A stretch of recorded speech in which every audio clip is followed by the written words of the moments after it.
বহিপীর। খোদা ইচ্ছা করিলে পরন্ত ঘরও ঠেকা দিয়া দাঁড় করাইয়া রাখা যায়।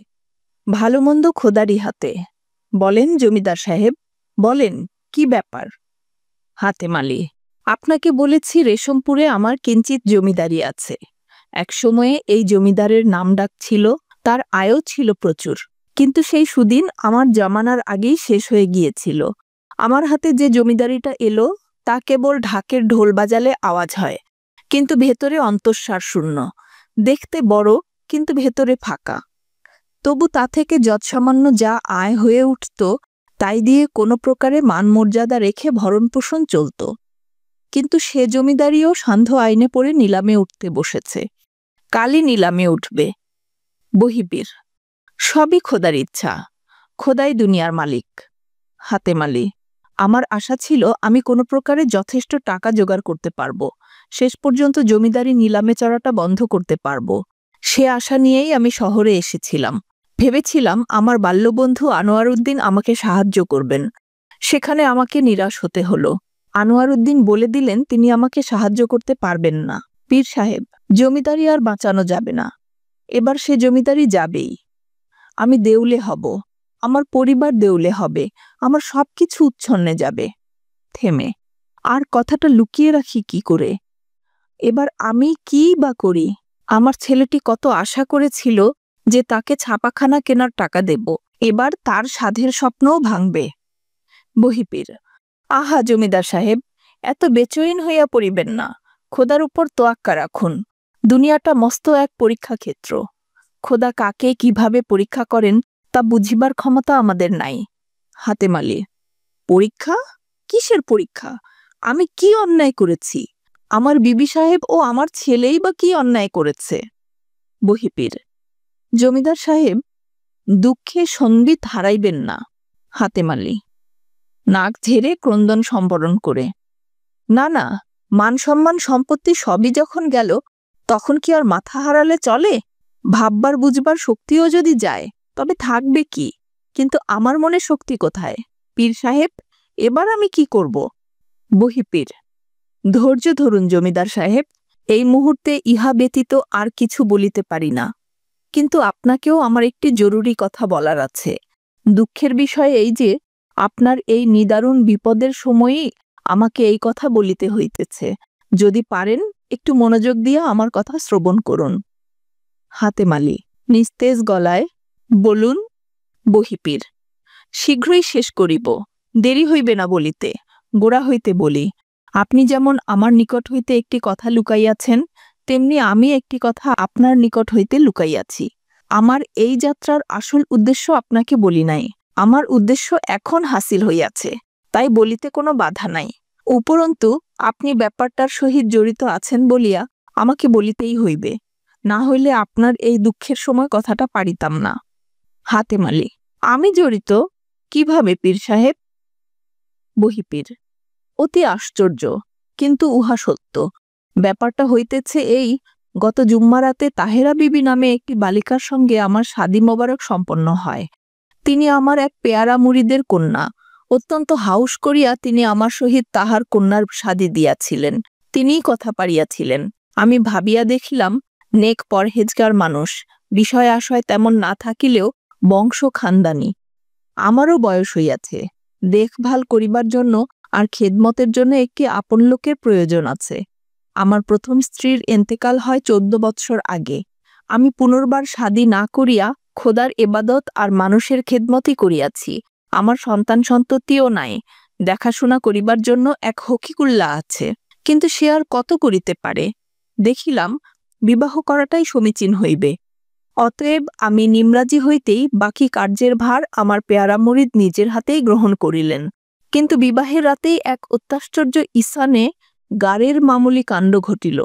আমার বিবি, যাহাকে তখনও আমি দেখি নাই, একটি নাবালেক চাচাতো ভাইকে সঙ্গে করিয়া বাড়ি ছাড়িয়া পালাইয়া গেলেন। বাড়িতে হুলস্থুল পড়িল। আমার মুরিদের মুখ ভয়ে শুকাইয়া গেল। আমি তাহাকে আশ্বাস দিয়া বলিলাম যে তাহার ইহাতে কোনো কসুর নাই। তাহার কন্যার ব্যবহারের জন্য তাহাকে দোষারোপ করা যায় না।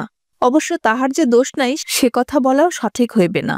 পুত্রকন্যার শিক্ষাদীক্ষার ভার পিতামাতার উপরেই। সে শিক্ষা দীক্ষার গাফিলতি হইলে দোষটা পিতামাতার ঘাড়েই পড়ে। সে কথা যাক, আমার মুরিদ অধীর হইয়া পুলিশে পর্যন্ত খবর দিতে চাহিলেন, কিন্তু তাহাতে আমি মত দিলাম না। পুলিশ নিয়া ঘাটাঘাটি করিলে জানাজানি হইবার সম্ভাবনা, উহা কেই বা চায়। আমি বলিলাম আমি খুঁজিতে বাহির হইব। সেই রাতেই হকিকুল্লাহকে সঙ্গে করিয়া আমি বাহির হইয়া পড়িলাম। ঠিক পথে ধরিয়াছিলাম এবং এতক্ষণ তাহাকে ধরিতেও পারিতাম যদি কদমতলা না গিয়া ডেমরা যাইতাম। কিন্তু কি বলিব, ভুলটা খোদাই শুধরাইয়া দিলেন আপনার বজরার সঙ্গে আমার নৌকার সংঘর্ষ ঘটাইয়া। কারণ ডেমরার ঘাট হইতে আপনি আমার বিবিকে তুলিয়া লইয়াছেন। এখন তিনি পাশের কামরাতেই অবস্থান করিতেছেন। হাতেম আলী, পাশের ঘরে? আহ, আমার মাথাটার কি হয়েছে! দুশ্চিন্তায় পড়ে তার কথাটা ভুলেই গিয়েছিলাম। হ্যাঁ, কাল ডেমরার ঘাটে আমার বিবি একটি মেয়েকে তুলে নিয়েছিলেন। তিনি আপনার বিবি? বহিপীর, সে বিষয়ে আমার কোনো সন্দেহ নাই, কিন্তু আপনি জানেন তিনি কে, কোথায় বাড়ি, কি তার নাম? হাতেম আলী, জি না, মনের চিন্তায় ছিলাম, ও কথা জিজ্ঞাসা করার খেয়াল হয়নি। বহিপীর, না, আমার মনে কোনো সন্দেহ নাই যে যাহাকে আপনারা কাল ডেমরার ঘাট হইতে তুলিয়া লইয়াছেন তিনিই আমার পলাতকা বিবি। কিন্তু তবু সাবধানের মার নাই। কথাটা একটু গওর করিয়া দেখুন। শুনিতেছেন তো জমিদার সাহেব? হাতেম আলী একটু ঘুরে বসে বহিপীরের দিকে চোখ তুলে তাকিয়ে, মনে শান্তি নাই পীর সাহেব, কিন্তু শুনছি আপনার কথা। বহিপীর, যাহা বলিতেছিলাম, আমি তাহাকে কখনো দেখি নাই, আপনারাও তাহাকে চেনেন না। তিনি ঘর ছাড়িয়া আমার ভয়ে পালাইয়া আসিয়াছেন। কাজেই আমি বলামাত্র তিনি যে সুরসুর করিয়া আমার সঙ্গে চলিয়া আসিবেন সে কথা ভাবা অনুচিত হইবে। সুযোগ পাইলে তিনি আমাকে ফাঁকি দিবার ফন্দি ফিকির নিশ্চয়ই বাহির করিবেন। অতএব তিনি যদি আত্মপরিচয় ঢাকিয়া রাখেন, তাহা হইলে প্রমাণাদি ব্যতীত তাহাকে আমার বিবি বলিয়া দাবি করা মুশকিল হইতে পারে। আপনার এখানে তিনি একাই আছেন, তাহার চাচাতো ভাইটি নাই। সে থাকিলে কোনো চিন্তা ছিল না, সেই নিশানাটি হারাইয়া তো মুশকিল হইয়াছে। তবে একটা ভরসা, বলিলে নিজের ক্ষতি হইবে জানিয়াও স্ত্রীলোক কখনো পেটে কথা চাপিয়া রাখিতে পারে না। বিশেষ করিয়া আপনাদের সঙ্গে আমার যখন কোনোই যোগাযোগ ছিল না, তখন হয়তোবা তিনি আপনার স্ত্রীর নিকট নিজের আত্মপরিচয় ঢাকিয়া রাখেন নাই। কিন্তু তাহার সঙ্গে সন্দেহ না জানাইয়া সে কথাটা প্রথমে যাচাই করিয়া লইতে চাই। আপনার ছেলে সে ঘরেই বড় বেশি ঘুরঘুর করিতেছে, সেও জানিয়া থাকিতে পারে। প্রথমে তাহাকে জিজ্ঞাসা করিলে কেমন হয় জমিদার সাহেব? অত বেহুশ হইয়া পড়িলে কি হইবে? হাতেম আলী জেগে উঠে, না না, বেহুশ হয়ে পড়েছি কোথায়, বলুন পীর সাহেব। বহিপীর সুর বদলে, ধৈর্যহারা হইবেন না জমিদার সাহেব, দুনিয়াটা সত্যি কঠিন পরীক্ষা ক্ষেত্র। কিন্তু দেখিতেছেন না এই বজ্রাতে ভাগ্যের কেমন অত্যাশ্চর্য লীলা খেলা চলিতেছে? ইহা সবই খোদার ইঙ্গিতে হইতেছে।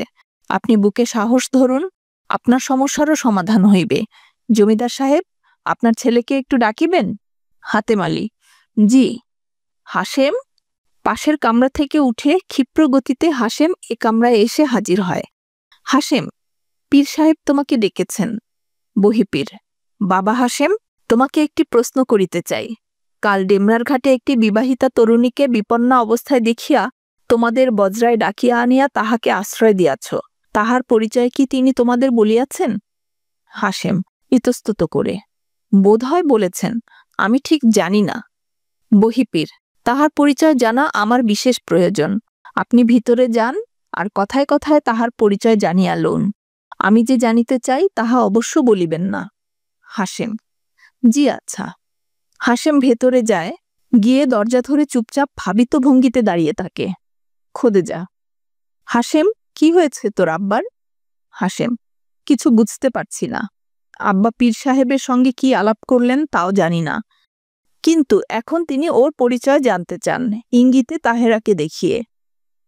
তার অর্থ হলো এই যে তার কথা তিনি সঠিকভাবে পুরোপুরি জানেন না। ব্যাপারটা বুঝেছি।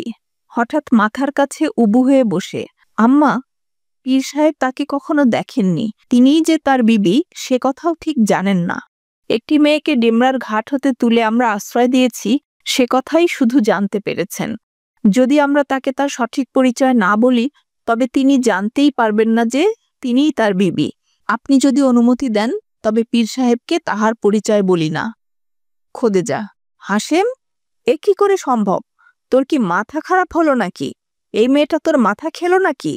হাসেম উঠে দাঁড়িয়ে, মাথা খাবে কেন? কিন্তু আমরা কি তাকে এইটুকু সাহায্য করতে পারি না? আপনি এই কথা বুঝতে পারছেন না যে আমরা যদি তাকে সাহায্য না করি তবে তার জীবনটা ধ্বংস হয়ে যেতে পারে? আম্মা, আমি পীর সাহেবকে গিয়ে বলছি যে তিনি আমাদের তার আত্মপরিচয় দেননি। আমরা জানি না কোথায় তার বাড়ি, কি তার নাম। খোদেজা, হাসেম, তোর হয়েছে কি? কি চাস তুই? হাসেম দ্রুত মাথা নেড়ে, না, আমি কিছুই চাই না, শুধু তাকে বাঁচাতে সাহায্য করতে চাই। খোদেজা, যার সঙ্গে পীর সাহেবের ন্যায্য মতো বিয়ে হয়েছে তাকে তুই বাঁচাবার কে? হাসেম, আম্মা, আমি তাকে বাঁচাবই, তাকে বিয়ে করে হলেও বাঁচাবো। আম্মা, শুনছেন? খোদেজা, তুই কি সত্যিই এই চাস যে পীর সাহেবের বদদোয়া নিয়ে সংসারে আগুন ধরিয়ে দিই? পীরের দোয়ার জন্য মানুষ কি না করে, আর তুই একটি অচেনা অজানা মেয়ের জন্য সজ্ঞানে মাথায় বদদোয়া ডেকে নিবি? না, আমিই বলবো। তুই যদি না বলিস তবে আমি নিজেই বলবো। ক্ষিপ্রভঙ্গিতে উঠে পড়ে দরজার কাছে গিয়ে দরজা খুলে দাঁড়িয়ে, পীর সাহেব, আপনার বিবি আমার সঙ্গেই আছেন। হাসেম, আম্মা। বহিপীর, শকর আলহামদুলিল্লাহ। তাহেরা মূর্তির মতো দাঁড়িয়ে থাকে। হাসেম বিস্ময়াভিভূত, শুধু জমিদার সাহেব নিস্তেজভাবে মেঝের দিকে তাকিয়ে বসে থাকেন। পর্দা নামবে। দ্বিতীয় অঙ্ক। স্টেজ পূর্ববৎ, কিন্তু বজ্রাটা ছাড়া সবকিছু রাতের অন্ধকারে ঢাকা। আকাশে ছিটে ফোটা তারা। দুই কামরাতেই লণ্ঠন জ্বালানো আছে। বাইরের ঘরে মোড়ার উপর স্বপ্নাবিষ্টের মতো বসে হাতেমালি। চোখের পাতা নড়ে না, দৃষ্টি ভাবনায় নিমজ্জিত। বেঞ্চিতে চাদর গায়ে বসে বহিপীর তসবি টেপেন আর ঘন ঘন ভেতরে দরজার দিকে তাকান। তার পরনে রঙিন আলখাল্লা আর পায়জামা। পাশের কামরায় হাসেম অস্থিরভাবে পায়চারি করে। পর্দা ওঠার সঙ্গে সঙ্গে মোনাজাত করে নামাজ শেষ করে খোদেজা পান বানাতে বসেন। ওধারে বেঞ্চিতে পিঠ খাড়া করে বসে তাহেরা। তার নরণচরণ নেই, আর দৃষ্টি মেঝের উপর নিবদ্ধ। বাইরে আবছায়ার মধ্যে বসে হকিকুল্লা হুকা খায়। একটু দূরে চাকরটি আর মাঝি দুজন আধশোয়া অবস্থায় গালগল্প করে। হাতেমালি, সারা বিকাল সারা সন্ধ্যা কাটল আশায় আশায় যে বাল্যবন্ধু আনোয়ার আসবে। ভেবেছিলাম সাহায্য করতে পারবে না বলে থাকলেও চিরদিনের বন্ধুত্বের খাতিরে শেষে কোনো প্রকারে টাকা জোগাড় করে বাল্যবন্ধুকে বিপদ থেকে উদ্ধার করতে আসবে। কিন্তু সে এলো না। আর একটা রাত, এতদিনের পুরনো জমিদারির শেষ রাত। আমার ছেলে আর তার মা এখনো জানে না যে এইটাই তাদের জমিদারির শেষ রাত। তাদের এখনো বলতে পারিনি। এখনো কি মনে আশা আছে? আর কিসের আশা? বহিপীর, কিছুটা বিরক্তভাবে, খোদার কথা খেয়াল করুন জমিদার সাহেব, বিলাপ করিয়া কি হইবে? হাতেমালি, তাই, বিলাপ করে আর কি হবে? তাতে রাতের গায়ে তো আর আঁচড় পড়বে না। অন্যান্য রাতের মতো এই রাতও একসময় শেষ হয়ে যাবে। যাক যাক, শেষ হয়ে যাক। বহিপীর, দরজার দিকে তাকিয়ে, হাসেম বাবা ফিরে না কেন? হাতেমালি হঠাৎ সচেতন হয়ে উঠে সামান্য রুক্ষতার সঙ্গে, পীর সাহেব, আপনি আছেন আপনার খেয়ালে। এক বিবি গেলে আপনি আরেক বিবি আনতে পারেন, কিন্তু আমার জমিদারি একবার গেলে আর ফিরে আসবে না। একবার সর্বশান্ত হলে আমি আর মাথা তুলে দাঁড়াতে পারবো না। এখন আমি সর্বশান্ত হতে বসেছি, বুকে আর এতটুকু সাহস নাই। বিবি আর ছেলেকে যে কথাটা খুলে বলবো সে সাহস পর্যন্ত পাচ্ছি না। বহিবীর, দেখুন, খোদাই রিজিক দেনেওয়ালা। যার তকদিরে যত রিজিক ধার্য করা আছে সে তাহার বেশি ভোগ করিতে পারে না। সে রিজিক ধীরে ধীরে ভোগ করিলে ভোগের সময় দীর্ঘ হইবে, দ্রুত খাইয়া ফেলিলে শীঘ্র তাহা শেষ হইয়া যাইবে। কিন্তু তবু খোদা কিছু না কিছু ব্যবস্থা করেন। যাহাকে একেবারে নিঃস্ব মনে হয় তাহারও কিছু না কিছু থাকে, আর কিছু না থাকিলেও রুহানিয়াত তো থাকিতে পারে। না, কেউ কখনো একেবারে নিঃস্ব হয় না। হাতেমালি যেন বোঝে, ঠিক কথা বলেছেন পীর সাহেব, কেউ একেবারে নিঃস্ব হয় না, কেবল সব সময়ে বুঝে ওঠে না। বুঝি, তবু যেন বুঝি না। বহিপীর, সে কথা না বুঝিলেও আমার সমস্যা সম্বন্ধে খোঁটা দিয়া একটি কথা বলিতে ছাড়িলেন না। কিন্তু আমার কথাটাও একবার বুঝিবার চেষ্টা করুন। আপনার মনে হইতে পারে যে যে বিবিকে আমি চোখে পর্যন্ত দেখি নাই বা যাহার সঙ্গে এক মুহূর্তের জন্য মিলিত হই নাই, তাহাকে উদ্ধার করিবার জন্য কেন এত প্রচেষ্টা? মানুষ সময়ের দীর্ঘতা দিয়াই সব বিচার করে, কিন্তু তাহা ভুল। একবার দায়িত্ব গ্রহণ করিলেই সে দায়িত্ব পালন করা একান্ত ফরজ হইয়া পড়ে। সময়ের স্বল্পতার কথা বলিয়া সে দায়িত্বের ভার হইতে নিজেকে মুক্ত করা যায় না। এক মুহূর্তের স্ত্রীর প্রতি যেমন দায়িত্ব, 10 বছরের স্ত্রীর প্রতিও সেই সমান দায়িত্ব। কাজেই আমার বিবির সহিত চোখাচোখি পর্যন্ত না ঘটিয়া থাকিলেও শাদী মোবারক যখন একবার সম্পন্ন হইয়াছে, তখন তাহার প্রতি আমার দায়িত্ব সম্পূর্ণ মাত্রায় রহিয়াছে। 10 বছরের বিবিও হঠাৎ ভুলবশত কোনো তরিকাবিহীন কাজ করিয়া বসিলে আমার যেমন কর্তব্য হইত তাহাকে বিপদ হইতে শপথে আনা, এই বিবির প্রতিও আমার সেই সমান কর্তব্য। থেমে গলা নিচু করে, জমিদার সাহেব আবার বেহুশ হইয়া পড়িয়াছেন? তাহার কর্ণকুহরে কিছু প্রবেশ করিতেছে না। বৃথা বকা। কিন্তু হাসেম বাপা ফিরে না কেন? ওই কামরায় একবার ঢুকিলে সে যেন জোকের মতো লাগিয়া থাকে। অত আকর্ষণ কিসের? গলা উঁচিয়ে, হাসেম মিয়া। হাসেম।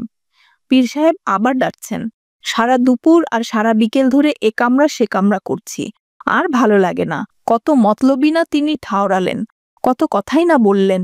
আর আমি যেন বার্তাবাহক, যেন যুদ্ধক্ষেত্রে শর্ত পাল্টা শর্তের কথা নিয়ে দুই জোরদার শত্রু শিবিরের মধ্যে যাতায়াত করছি। কিন্তু বার্তাবাহককে যে দলহীন হতে হয়, কোনো দলের প্রতি একটু টান থাকলে আর ঘটনা প্রবাহ তার অনুকূল না হলে তার পক্ষে নির্বিকার থাকা মুশকিল। আমার সত্যিই আর ভালো লাগছে না। তাহেরা সামান্য অভিমানের সুরে, আপনার এ গোলমাল ভালো না লাগলে আপনি আর কষ্ট করবেন না, আমি পীর সাহেবকে বলবো। হাসেম, না না, আমি কি আর সে ধরনের ভালো না লাগার কথা বলেছি? তবে মনে হয় পীর সাহেবের মতো অত ধৈর্য আমার নাই। যখন আম্মা দরজা খুলে আপনার কথাটা পীর সাহেবকে বলে দিলেন, তখন ভাবলাম এখনই কিছু একটা ঘটে যাবে। কিন্তু পীর সাহেব সাবধানী লোক, সজোরে শকর আদায় জানিয়ে সংযত হয়েই থাকলেন। খাওয়া দাওয়া করলেন, তারপর একটু বিশ্রামও করলেন। এমন একটা ভাব যেন কোথাও কোনো দ্বন্দ্ব নেই, সবই ঠিকঠাক আছে। তিনি কেবল সস্ত্রীক কুটুম্ব পাড়ি বেড়াতে এসেছেন। আসলে বেড়ালের ভাব, ইঁদুরকে থাবার নিচে পেয়ে বেড়ালের যে ভাব হয় সেই ভাব। খোদেজা। হাসেম। হাসেম কান্না দিয়ে। তারপর ধীরে সুস্থে প্রস্তাবনা শুরু হলো, এ কথা সে কথা। পীর সাহেব তাকে ঝেড়ে পর্যন্ত দিতে প্রস্তুত। তার বিবির কাঁধে যে শয়তান চড়েছে, সে শয়তানকে ঝেড়ে নামিয়ে দেবেন। কিন্তু সব কথাতেই তার বিবি কেবল না করেন। পীর সাহেব সব শোনেন আর মাথা নাড়েন, কিন্তু দেখে মনে হয় তার চোখটা যেন হিংস্র জন্তুর মতো দপ করে জ্বলে ওঠে। খোদেজা রেগে। হাসেম, এখানে বসে এত বেতমিজি কথা শুনতে পারি না। পীর সাহেবকে নিয়ে এসব কি কথা বলিস? দিলে কি একটু ভয় ডর নাই? হাসেম, আছে আম্মা, ভয় ডর আছে। না হলে কি একটি মেয়ে এমন করে পালায়? আর আমি কি কেবল বার্তাবাহকের মতো এ কামরা সে কামরার মধ্যে ঘুরঘুর করি? খোদেজা, তোর এত ঘুরঘুর করার কোনোই প্রয়োজন দেখি না। তাহেরা যা বলছে তাই পীর সাহেবকে গিয়ে বল, শুনে তার যা খুশি তাই তিনি করবেন। হাসেম বিরক্ত হয়ে, বলবো আম্মা, বলবো, তবে সুখবর যখন নয় অত লাফিয়ে গিয়ে বলবারই বা কি প্রয়োজন? তাছাড়া ব্যাপারটা কেমন সঙ্গীন হয়ে উঠছে দেখতে পাচ্ছেন না? প্রথমে আদর আবদার, মিষ্টি মিষ্টি কথা, তাতে কোনো ফল না হওয়ায় এখন উঠেছে পুলিশের কথা। তিনি সঙ্গে না গেলে পীর সাহেব পুলিশে খবর দেবেন, তার বাপজানকে খবর দেবেন। কিন্তু তাতেও তার বিবি ভয় পাচ্ছেন না। বলছেন জুলুম করে কোনো ফল হবে না। জুলুম করলে তিনি সত্যি পানিতে ঝাঁপ দিয়ে না হয় গলায় দড়ি দিয়ে আত্মহত্যা করবেন। খোদেজা রেগে আপন মনে, ওই এক কথা, আত্মহত্যা করব। মেয়েটার ঘাড়েই শুধু শয়তান বসে নাই, তার ভিতরেও শয়তান। আর সে শয়তান তোর ঘাড়েও যেন চেপেছে। হাসেম, কার ঘাড়ে শয়তান চেপেছে কে জানে? এই বুড়ো বয়সে একজন মেয়ের পেছনে ছোটার নেশা কি এমনিতেই হয়? খোদেজা, হাসেম, হাসেম, আমার সামনে এসব কি বেয়াদবি? হাসেম, আম্মা, একটা কথা বুঝে দেখবেন, পীর সাহেবের সঙ্গে তার যে বিয়ে, সে বিয়ে কেবল নামেই বিয়ে। তিনি হ্যাঁ বলেন নাই, কোনোভাবে মতও দেন নাই। খোদেজা, তোর বাপের সঙ্গে যখন বিয়ে হয় তখন আমি কি আর হ্যাঁ বলেছিলাম? বিয়ের ব্যাপার কি আইন মোকদ্দমা নাকি? হাসেম, আইন মোকদ্দমা নয় বলেই তো এত কথা উঠেছে। আপনি হ্যাঁ বলেননি লজ্জায়, আর উনি হ্যাঁ বলেননি মত ছিল না বলে। মত না থাকলে কোনো বিয়ে জায়েজ হতে পারে না। এ বিয়েও জায়েজ হয়নি। যদি জায়েজ হতো, যদি তিনি পীর সাহেবের ঘর সংসার করে পালিয়ে যেতেন, তাহলে পীর সাহেবের পক্ষ নিয়ে কথা বলাটা হয়তো যুক্তিসঙ্গত হতো। সে কথা যাক, কিন্তু তার প্রতি একটু দয়া মায়াও কি হয় না আপনার? কাল যাকে আদর করে ডেকে নিয়ে আশ্রয় দিলেন, যে আজ সারাদিন আপনার সাথে থেকে রান্নাবান্নার কাজ করলো, যার চুলও বেঁধে দিলেন মাগরিবের আগে, তার উপর একটু মমতাও হয় না?